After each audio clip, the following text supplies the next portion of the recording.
The man was attending a family celebration, and they were enjoying themselves when his brother and uncle suddenly approached him and handed him a bundle of cash. Jack casually took it, but then his brother pulled out a package, asking him to bring it back to prison during his parole. Since Jack's parole papers stated that he could go out during the day, but must return to prison at night, he was extremely frustrated. He immediately refused their request. In the end, they parted ways unhappily. After the party ended, Jack and his wife drove home, while their daughter slept in the back seat. Then an unexpected tragedy occurred.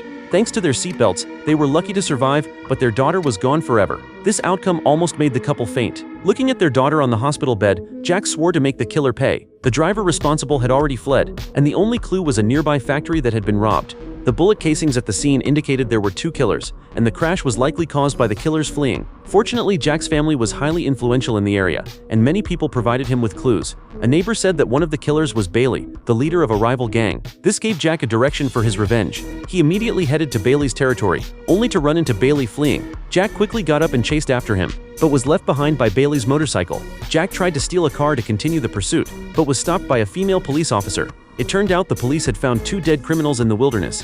Based on the license plate information, they had also targeted Bailey. However, they were unable to capture him during the arrest. Although they didn't catch Bailey, the police seized a large amount of cash and goods. In order to take credit, the sheriff decided to label the dead criminals as the killers, and the case was closed in a hasty manner.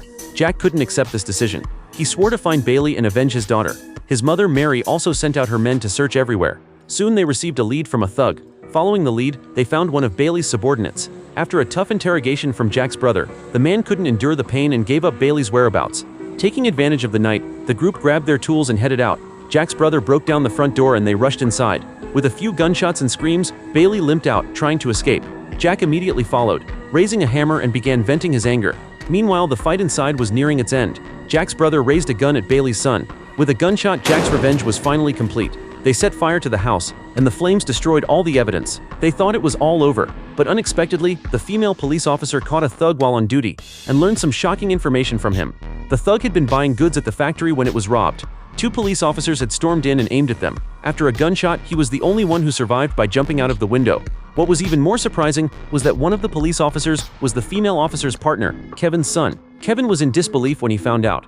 As the head of the case, he had to bring the witness back to the station safely. But what should he do about his own son? After much internal struggle, Kevin eventually made his decision.